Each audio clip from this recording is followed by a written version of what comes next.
I'm Kathy Cole Kelly, and I have the privilege and pleasure of being one of the co-tea hosts for this celebration and remembrance of dear Lissa. Do you want to say who you are, and then I'll talk a little? Steve Riccinati, and it's a pleasure to have you all here. Okay. So we want this to be open. I want to say what a delight it is to see not just so many students, faculty, staff, family, and also residents who were former students of Lissa McKinley's. And I know this would mean so much to her. So Lissa, I don't need to tell anyone that she was the beacon of joy, of warmth, a smile that could melt the coldest iceberg in the world. So strong, such a warrior, so courageous, and the most selfless love. I think that she was absolutely such a pillar of strength, so often for so many others, and communicated that to all of us. And so we have so much to thank her for. She graced all of our lives, both with her presence and with her writing. And I thought the way she always ended her blog, and a way that is so respectful of who she was, is to read what I know was one of her very favorite poems. It is a Mary Oliver poem, and it's called The Messenger. My work is loving the world. Here the sunflowers, there the hummingbird, equal seekers of sweetness. Here the quickening yeast, there the blue plums. Here the clam deep in the speckled sand. Are my boots old? Is my coat torn? Am I no longer young and still half perfect? Let me keep my mind on what matters, which is my work, which is mostly standing still and learning to be astonished. The phoebe, the delphinium, the sheep in the pasture, and the pasture, which is mostly rejoicing, since all the ingredients are here, which is gratitude, to be given a mind and a heart and a mouth with which to give shouts of joy to the moth and the wren, to the sleepy dug-up clam, telling them all over and over how it is that we live forever. Thank you.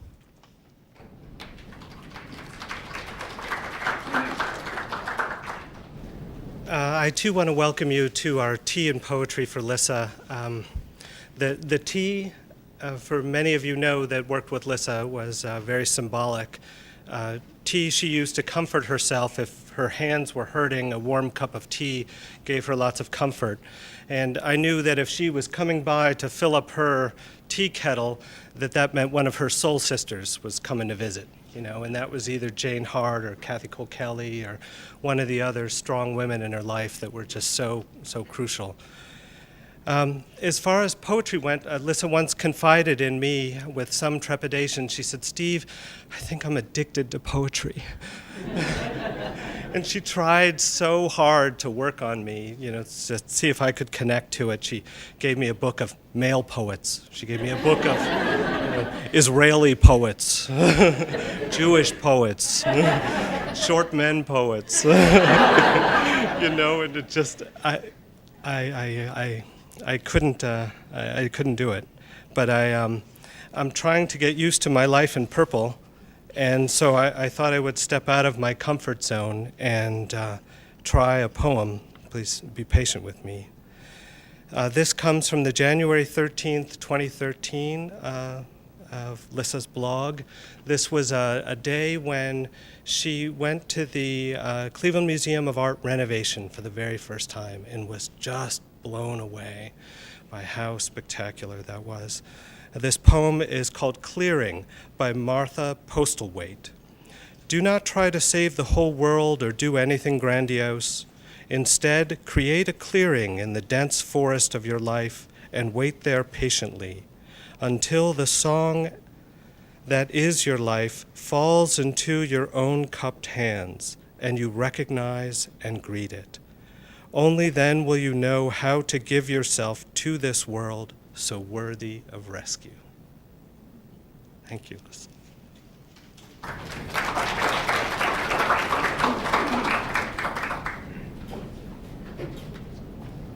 Thanks, everybody. I'm Linda Montgomery, and I have the distinct privilege of serving as Society Dean for the Blackwell McKinley Society, so named last year upon her retirement. And it's great to sort of live in the legacy of a teacher and an artist and a woman I've always admired a lot. My job here is to set some structure, and I think you've heard remembrances from two of Lissa's great friends and colleagues. I wanted to share, so we know about tea, and tea is symbolic for a lot of us. We have the kettle, we're putting it on. We're also kind of here to gather, and this is essentially where I want to open this up and make it a meeting for us all. One of Dr. McKinley's colleagues from the Gathering Place put in a nice note to the medical school folks. This is from Ben Light. All of my interactions with Lissa left me feeling exactly the same way, that I had just been with someone who truly enjoyed that life is meant to be enjoyed. This is about the third time in 3 speakers you've heard this. We know it's true. But we'd like to welcome your thoughts, your stories, brief and in celebration. I'd also like to say we welcome your silence to be offered in celebration as well. I think that there's many times, both in remembrance and celebration, when sounds and words are useful, but when also silence is useful. We have a microphone and the simulcast, and we have cookies and tea, but it's not too much of a planned event beyond that. And I think that is to be so. There's probably some glitches, and that's fine. There may be people coming, there may be people going. But at this point, I would like to welcome anyone who would like to share some words or some thoughts to come, and we will do this over the course of some time, and then we will stop. And I have a closing bit of work that I'd like to share. And this is where it becomes open-ended, but can I welcome someone who would like to speak? Or we shall have silence, and that is fine.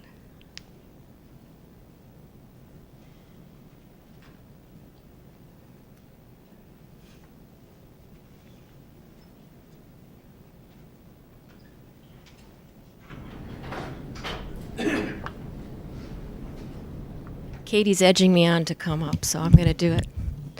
I'm Jane Hart. I'm a physician who I was telling Lissa's beloved family who's sitting right here that I used to sit right there or way in the back. Chip said he sat over there. I said that's where all the cool people sat, so you can wave your hands.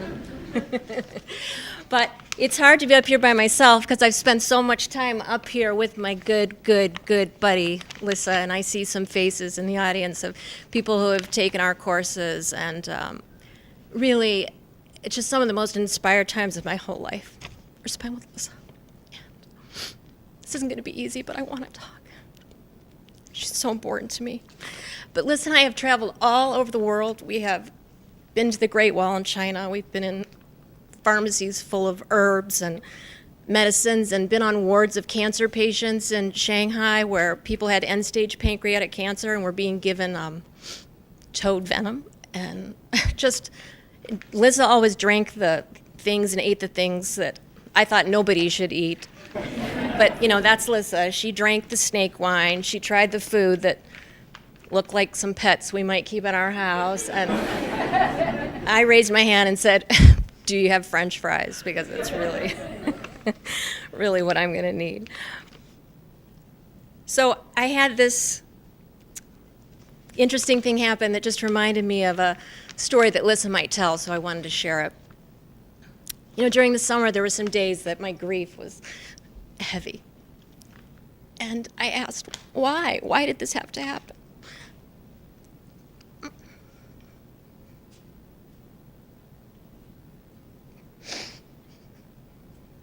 Too often we don't get a great answer to that.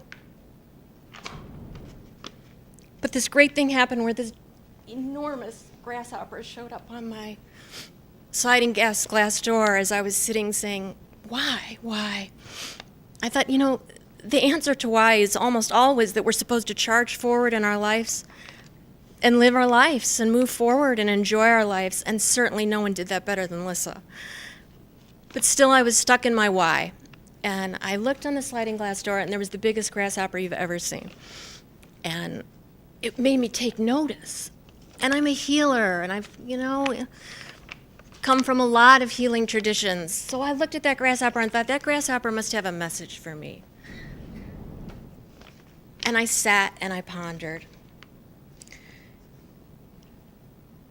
And I asked God to uncover the meaning of this grasshopper visitor. And while I sat there, I remembered this Mary Oliver poem, Summer Day, that talked about a grasshopper.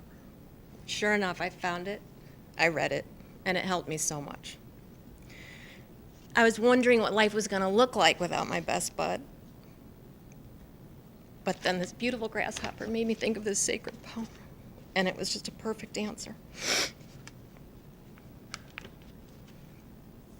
It's called The Summer Day. Who made the world? Who made the swan and the black bear? Who made the grasshopper? This grasshopper, I mean, the one who has flung herself out of the grass, the one who is eating sugar out of my hand, who is moving her jaws back and forth instead of up and down, who is gazing around with her enormous and complicated eyes. Now she lifts her pale forearms, thoroughly washes her face. Now she snaps her wings open and floats away. I don't know exactly what a prayer is. I do know how to pay attention, how to fall down into the grass, how to kneel down in the grass, how to be idle and blessed, how to stroll through the fields, which is what I've been doing all day. Tell me, what else should I have done? Doesn't everything die at last and too soon?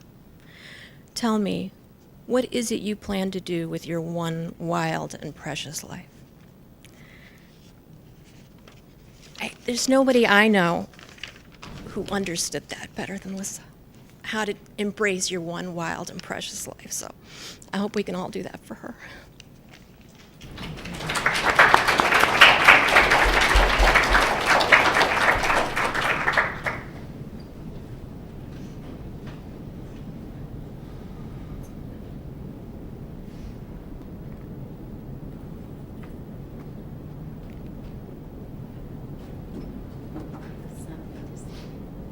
Thank you. I fear the microphone at the front of the room is rather daunting. It's because we're making a recording of this. So, but if we need to sort of move away from that, that'll be fine. Thanks, Dr. Moore. Hi, I'm Dr. Trish Moore from Family Medicine, and I first met Lissa McKinley 10 years ago on the tennis court. She was quite a strong player, and she was already living bravely every day to the fullest with cancer. From our first encounter, I was taken immediately with her joie de vivre, openness, and an amazingly positive attitude. Over the years, we've worked together teaching students in many venues, including starting the Healer's Art, which Jane had very much to do with. And together then, through what she taught us, I and her student colleagues and other professional colleagues have been inspired by her grace. I have to just channel Lissa now, and I can do this. Heartfelt kindness and wonderful strength, which were contagious. We dedicated our trip to Peru last year to Lissa and her husband, Chip Gilkison. They're an amazingly strong couple, and they've inspired all of us. Lissa was a blessing.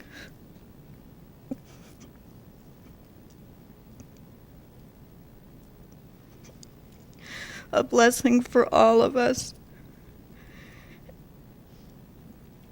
And she will continue to inspire all of us to be the best that we can be, to take the best care of our patients, of our students, of each other, and ourselves.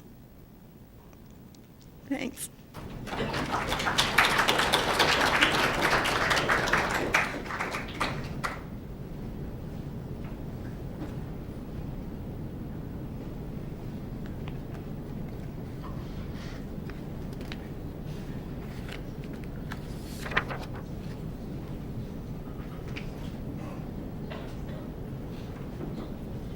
I wanted to read a note from a colleague that I think shares some great insights. This is from Joe Zarconi, who's down in the Summa Health System, and a note from him.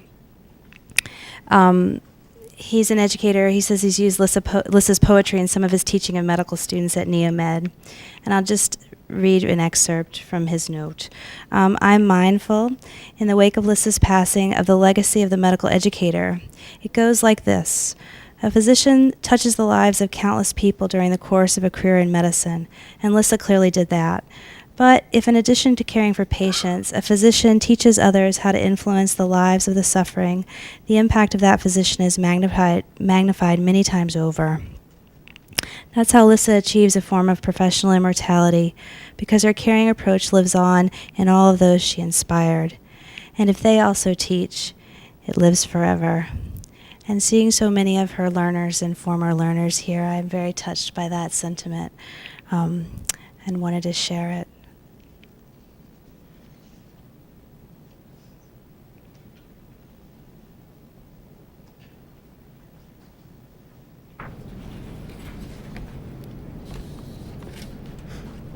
Anybody knows Haney, it makes it very difficult not to be at a microphone. I got to tell you, when you go back to the Origin Society Deans, we had this search, and Dr. Smith and I were looking for two very energetic folks to become Society Deans. And we interviewed a number of people. We got it right once. I don't know about this other guy over here, but so we brought on Steve and Lissa. And what Kit and I said is, you have the geezers and the whippersnappers.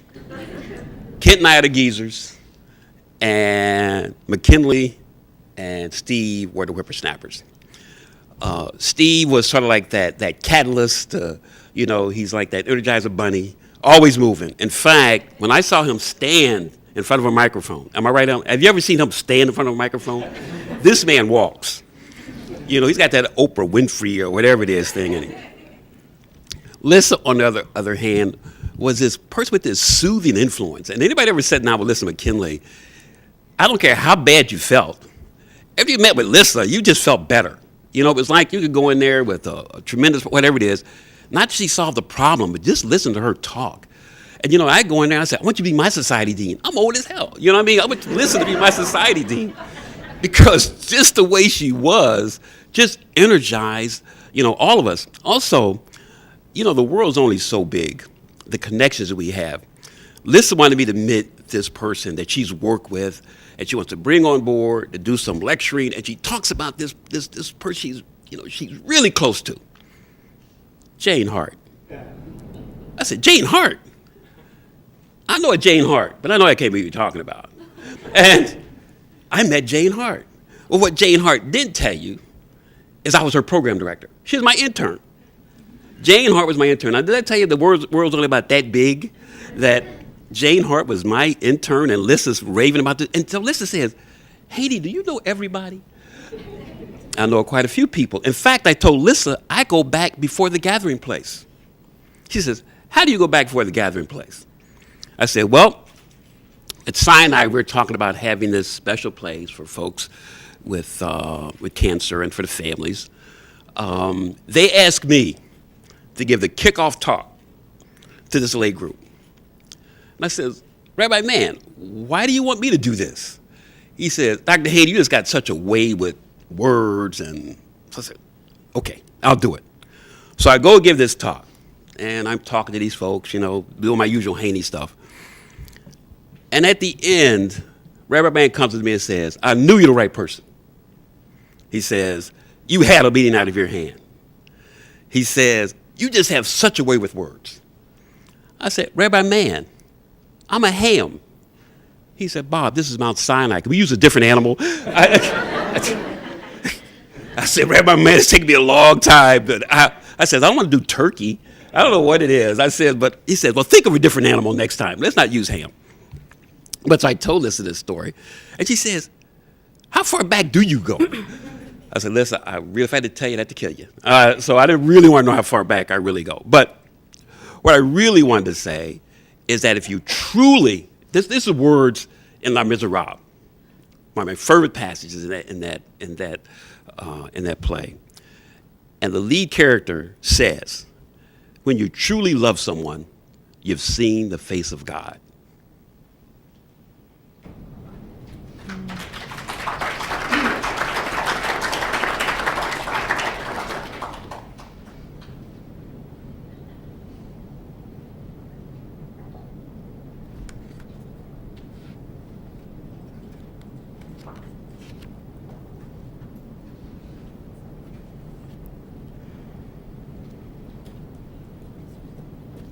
I'm the only one here that is willing to speak after Bob Haney. So, I'm Lena Maida. I have had the pleasure of working both with Lissa and Chip as one of my partners, and I've been very much formed by the McKinley-Gilkison family. When I first interviewed here for my job as an attending physician in 1999, I had a bunch of different job offers. I was lucky enough to have that, and I met with some of the senior partners in radiology at that time. Chip was not one of those senior partners, but he was considered that in terms of authority and research reach, and so he was kind of one of the guys that I met with. And he was just so nice and cool and non-representative of most academic radiologists that I had met. So I thought, okay, I could work here. This could happen. And here I am 14 years later, and I still like to work with Chip, I have to tell you. And so then a few years after that, I was very serendipitously offered the opportunity to come and work in the admissions office. And I went to a 6-year medical school. I didn't have to apply to medical school. I didn't know what it was all about. And I thought, the dean of admissions? And I thought back to my deans, who seemed like they were a million years old. And they're actually probably the same age that I am now. So do with that what you will. So I didn't know what I was going to do. I was really early in my career. I knew it would completely change my trajectory. I'd probably have to leave my academic career behind in some ways and go more in the administrative route. So I was really in a dilemma. I didn't know what I was going to do. So somebody said, hey, talk to Chip. His wife's a dean over at the medical school. I said, God, how old is she? Because I thought about how old all the deans seemed. And then I got in touch with Lissa, and I have to tell you, I was blown away. She's just, as you know, like I have to tell you, vivacious and bright and spoken and all this energy and so kind. And I thought, oh my gosh, if deans are like that, I'm going to go work over there and maybe I can learn from her. And I don't know that I learned as much as I would have liked to from her, but you know, all of you students here, you feel that she mentored you so strongly. She mentored me strongly too, even though our age difference isn't that great. Just her life experience and her view on everything was something that I really tried to internalize and still try to do as I move forward. So thanks, Gilkison McKinley family, for helping me be who I am today, for better or for worse.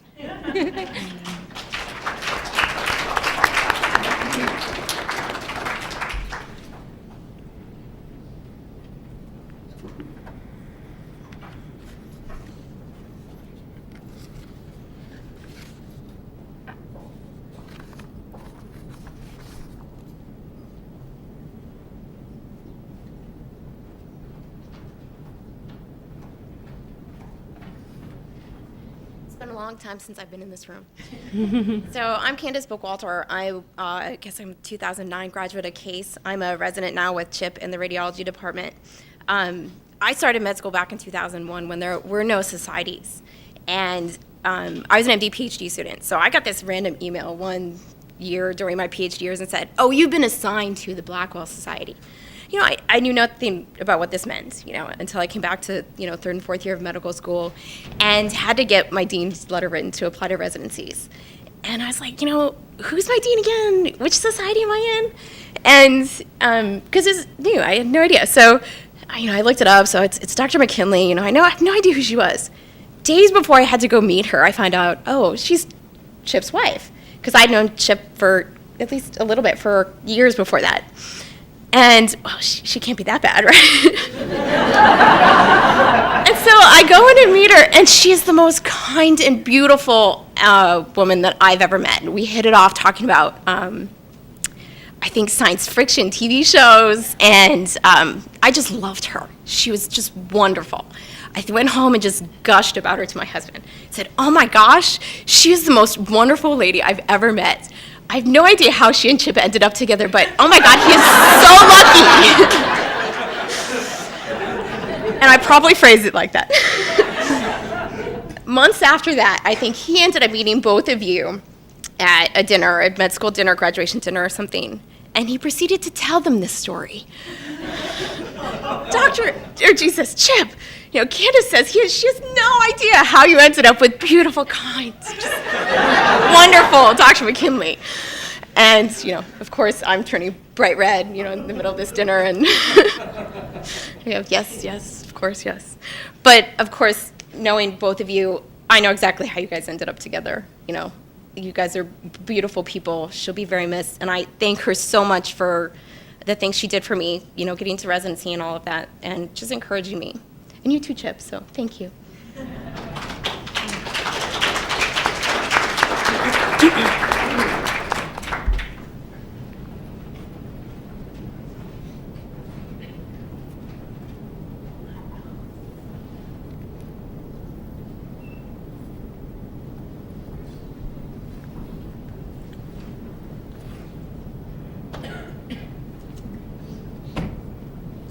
Hi, my name is Sherry, and I'm a third-year med student. So I'm one of the lucky med students who actually have Dr. McKinley as a dean for a year. So yeah. Oh, sorry. Sorry, I'm not used to speaking in front of a group of attendings. I get enough of them. I still couldn't do it on the floor, but. So I just want to share like a really simple sort of experience. So we all have this mandatory meeting with our dean at the beginning, and I remember after my meeting with Dr. McKinley, she gave me her business card, and on her business card, she was like, here, why don't I just write down my cell phone number? So I was like, that's kind of unusual. Like, how many of your teachers actually give you their cell phone number? So I just left it in my drawer in the society room. But then what happened once is that one of my classmates in my class fell sick, so I had to take her to the emergency room. And for whatever reason, in the emergency room, there was not enough beds, they couldn't get her in, and she was getting like worse and worse, more dehydrated. And as we were like in the struggling, I was like, oh my God, what am I supposed to do? Because I'm like, my family is in California, I do not know in these situations, you should call your family, you should call my friend's family, like who should you contact? Because we're just a bunch of first years through in the middle of nowhere of Cleveland. And I really do not know, like we don't even know like where is the emergency room if it wasn't because we're in med school, right? So at that moment, the only person I thought of was to call Dr. McKinley because there's really nobody else we felt that can voice for us. But I left the card in the society room. So I end up calling another friend, texting another friend who also happened to be in Blackwell. And he was like, oh, I have Dr. McKinley's phone number on my phone. Why don't I just give it to you? So that shows me that Dr. McKinley really gave her number to every single student. That fortunately everything worked out. I didn't have to wake her up in the middle of the night, but I just really want to say that I think that 1 year having her as my society dean, she really feels like a mom. And maybe that's why, like, when I was like studying for myself, like during all those like very depressive moments, I think reading her blog during that time was a really big comfort because it gave me a better perspective in life. So I'm so grateful that she was able to guide all of us even to the end. So for that, we'll remember her forever. So.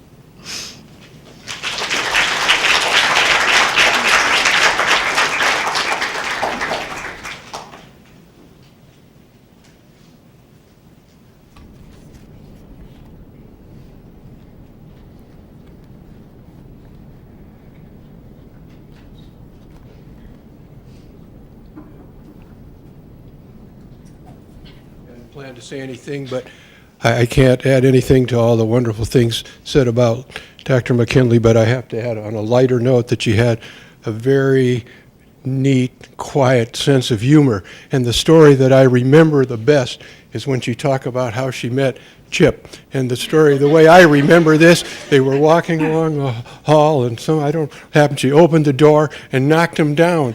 And she bent down to pick him up, and she said, that I believe is a true story. Is that correct? Yeah, so that just shows you in addition to all her other wonderful characteristics that she had.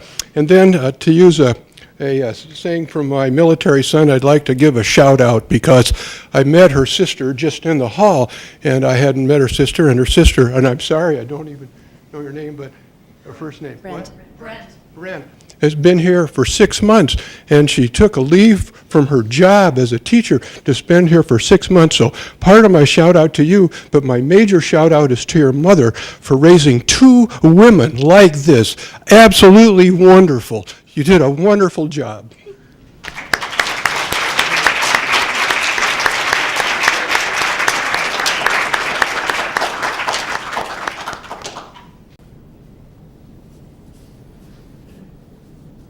Well, my name is Kathy Franco. I'm from the Cleveland Clinic, and I want to bring our condolences to all the family from all of her friends at the clinic. She was a dear, dear, sweet person. And as many of you know, it wasn't always easy in the beginning when we joined hands and became a family. But Lissa was one of the people who really, really welcomed us every step of the way. And like Lena, and even though she was much younger than me, I felt that Lissa was a mentor for me too. And like Bob, every time you came in the room, she brightened the room. It didn't matter how messy I looked, how rugged my clothes were over my body, or what kind of a meal I brought with me, which is always leftovers. She always made me feel fine, and, oh, that looks interesting. What is that you're eating? And made me laugh. And I just will always remember her. She has a soul that will be a part of all of us. And thank you for sharing her with us.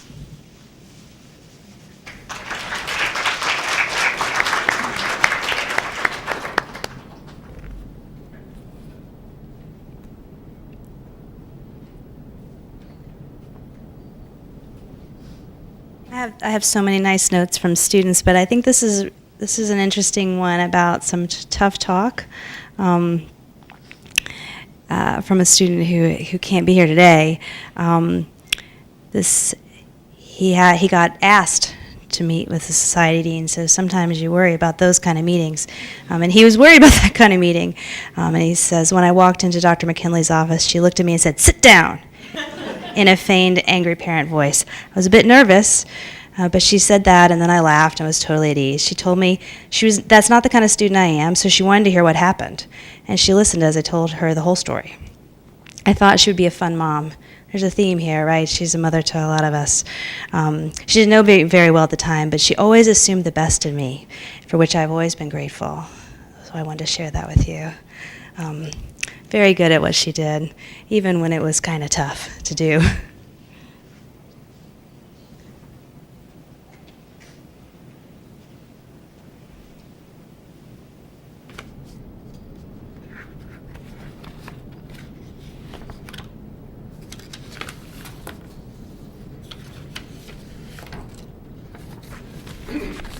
Yeah.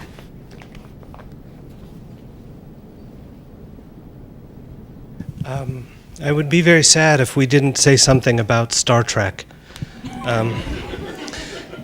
When Lissa and I moved into our offices, when you start a new job with a person that you don't know very well, we shared a wall in our offices, and we set up our offices, and then, you stick your head out the door and you sort of look around and you see who else is there, and Lissa and I sort of invited one another to come and look at each other's offices. And she looked behind my desk and saw that there was a picture of me sitting on the Captain Kirk's chair on the Starship Enterprise from the Smithsonian 25th anniversary of the Star Trek. And she sort of scoffed and said, come here. And come sit in my office. I sat in her office, and she pointed to the shelf behind her, and there was a statuette of Jean-Luc Picard, Next Generation. And she said, I'm a Next Generation gal. And proceeded to tell me why. You know, there were so many things that were so much better about Jean-Luc. He was cuter, you know, he was taller, he didn't have hair, and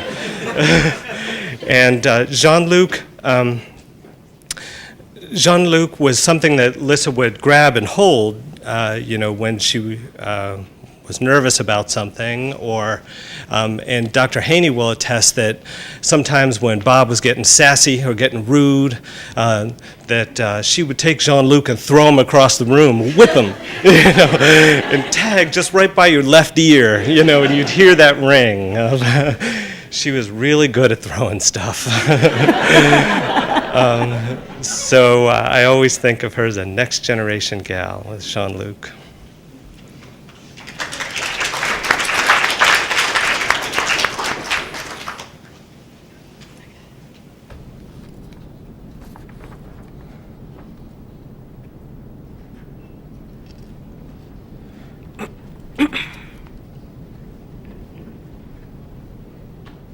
Hi, I'm Kara. I'm a PEDS resident and a case grad. So I was in, or my FCM group, Dr. McKinley was one of my leaders. And I'm not actually sure, I can't remember now how we figured it out, but we figured out that when she was a chief resident at Metro, that my uncle was one of the attendings there, and they, you know, had this connection. Oh boy, I feel like I'm gonna get in trouble for saying this story. But so we so somehow we figured this out, and she's like, oh, your Uncle Tom is cute, which we just thought was the most hysterical thing for her to, this is like the first time we're meeting, right, to come up with this. But I think everyone in our group felt a particular privilege at having her as our leader, in part because we were actually a Robin Society, so we're all Dr. Haney's students, but she was our FCM leader. But I have to imagine that most likely if you asked every single medical student, they would say something along the same lines. You know, that Dr. McKinley tries to have a special connection with each of them individually.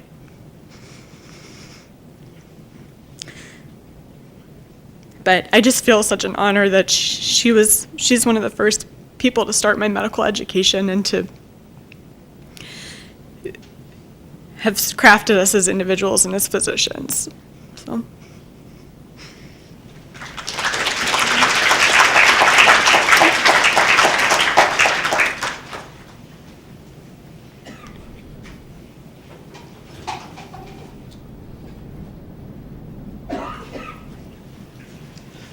Hello, my name is DJ. I'm a class of 2010, and I was in the Blackwell Society with Dr. McKinley, and I echo the same things that a lot of the students said. And one of the things that I guess was such a big part of my medical education was the gathering place. So I think in 2006 or 2007, when it started, I was lucky enough to be one of the guys, one of the first class to go through that.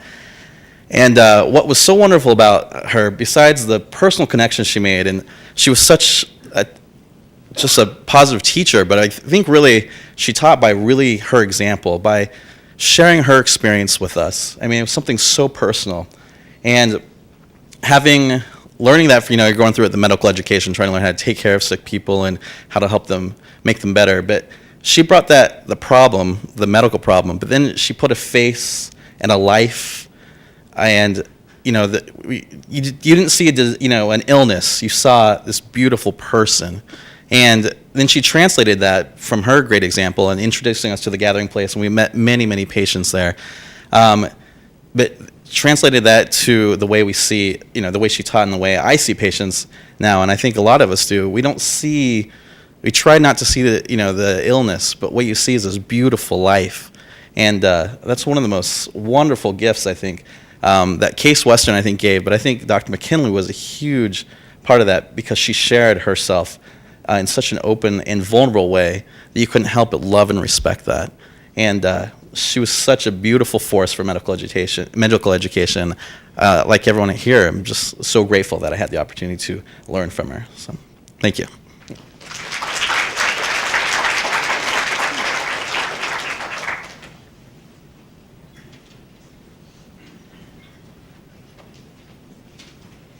I wish I had planned on something to say, so I'm not sure what's going to come out, but we'll try.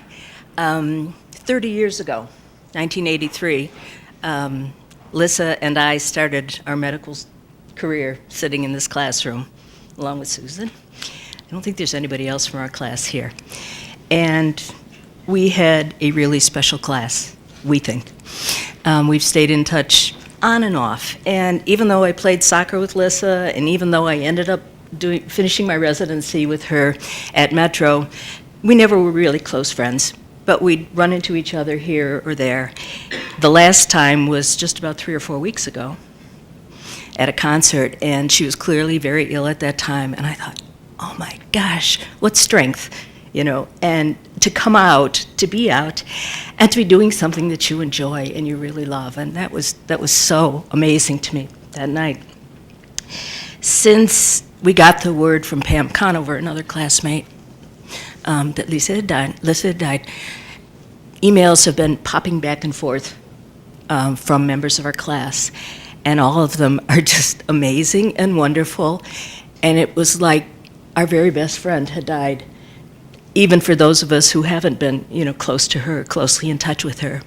And a couple of the emails have said things like, I wish we could all be together, but I guess we are. Because there were so many wonderful people in our class, just like Lissa. And I thought about how I would remember her.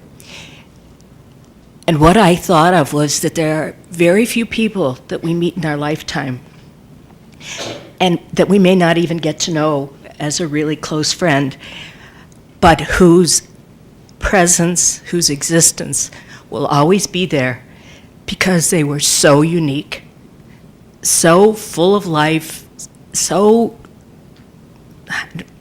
you've all said the words, I can't put any more to them, but on behalf of the class of '87, we really, really miss her. Thanks.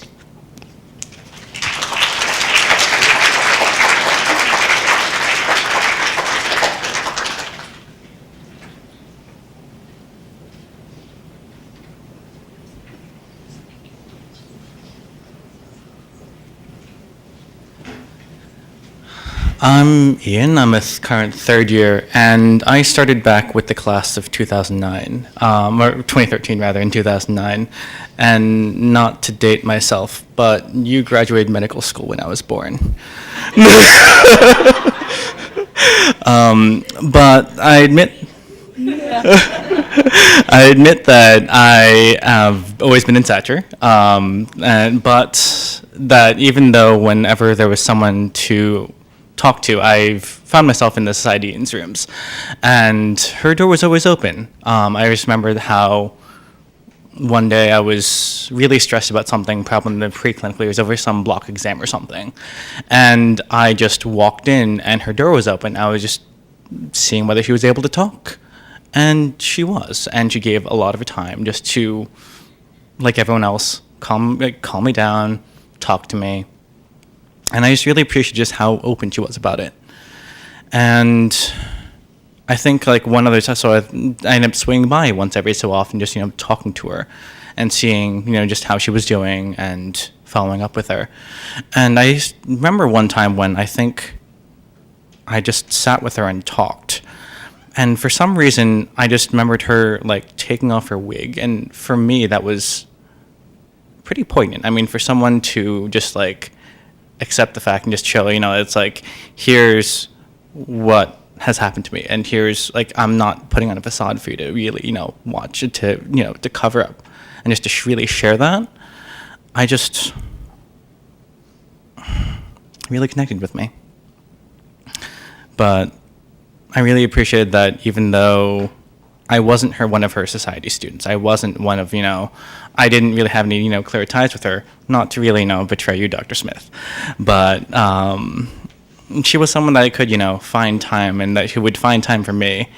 And I might admit that I think she might have also given me a business card with her cell phone on it too. So maybe Blackwell may not have been quite so special after all.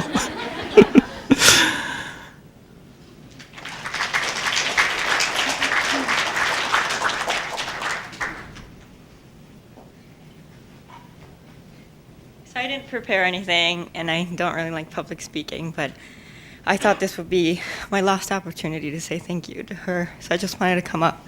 Sorry. Oh, sorry. My name is Mika. I'm a third-year med student. I was actually in Warren. Well, I'm still in Warren, sorry. But one time I had a really hard time with one of my IQ facilitators, and I went to Dr. McKinley, and she probably spent like an hour with me talking, just basically sitting there as I cried my eyes out, and her desk was like littered with tissue paper that I have covered in tears and probably nasty mucusy stuff, but she was just so patient. And afterwards she was like, I want you to email me in 2 weeks to make sure how you're doing. And of course I was being bad and I didn't email her in 2 weeks. So by then it like escaped my brain. But then she actually emailed me and was like, hi, I just want to make sure you're doing okay. And a little bit after that, I have realized that as a medical student, I was not living the healthy life that I should be living. So me and my friend went to Bikram, and this hot yoga where you basically die in this room, and you like melt into a puddle. And Dr. McKinley was there, and she was looking fantastic. And I remember me and my friend then talking, saying, it's bizarre to see, one of your professors out in the real life. But it was also really inspiring to see that she was living a full life. She was a fantastic teacher. And I wasn't one of her patients, fortunately, but I'm sure a fantastic physician. And there she was, like out in the world living her life. And it was really inspirational. And something that we're all going to try to aspire to. But I just wanted to come and say thank you. And she was really a great teacher to all of us.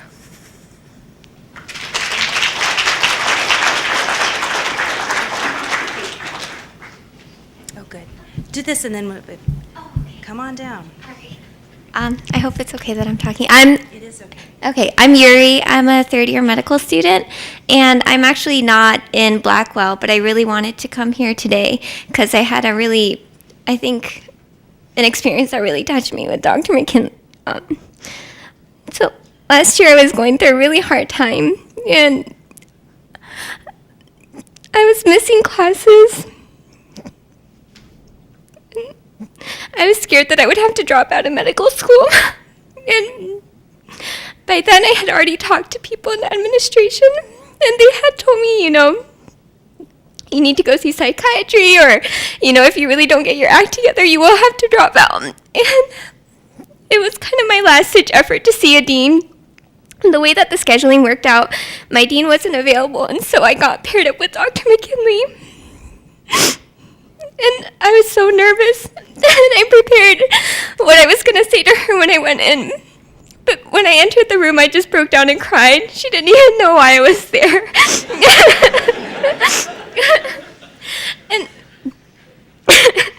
And we talked, and she was the first person who actually sat down and had a heart-to-heart conversation rather than just a problem-solving conversation. And I think she also gave me her cell phone number. And I actually felt really guilty because I knew that she was going through a lot more than I was. But she was actually giving up herself to listen to me with a problem that wasn't as big as hers. So I didn't know how to repay her, but I just thought I'd share this story with her family because it meant so much to me. And she's probably one of the reasons why I'm still here and I'm actually loving medicine. So thank you guys.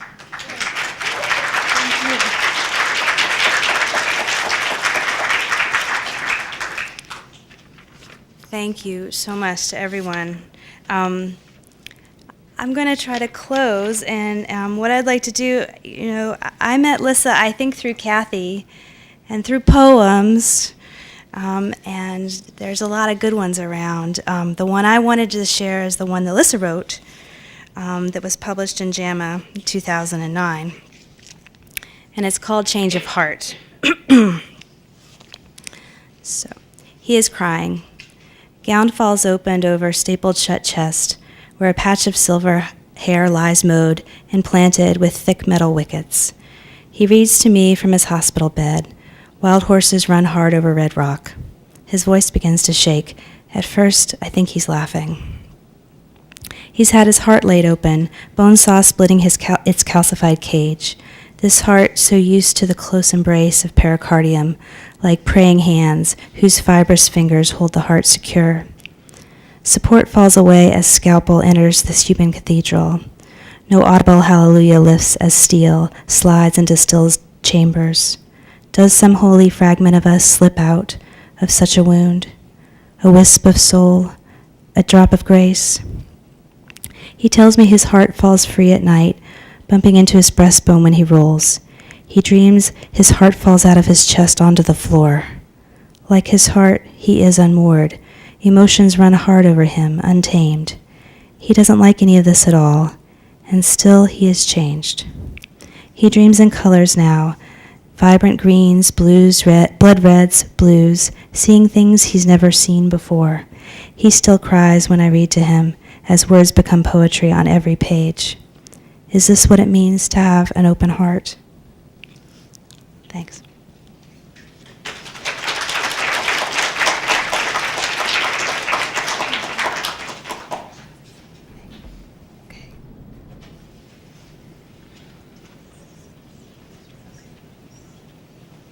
Do you want to come up and say? I'm inviting Kathy and Steve back to say thanks. And thank you to everyone so much. Thank you, everyone, for coming to share a moment about our dear friend, Lissa. Thanks so much. And I just want to add one other thing. When people are talking about Lissa and her cell phone, because Lissa and I met every Wednesday afternoon, we'd always think of some excuse. We wouldn't let other people in, would we, Steve? No, we were very exclusive. But every so often a phone would come and she'd say, "It's Willie. Is it okay if I take it?" And I'd say, "Of course." Yeah. Or she'd get it and she'd say, KT's calling. Yeah, and right. And her whole face lit up and everything just went into being a mother mode. And it gave her such pleasure. And clearly she's been that for so many people, but particularly Will and Kate. So much for you. Thank you guys all for being here.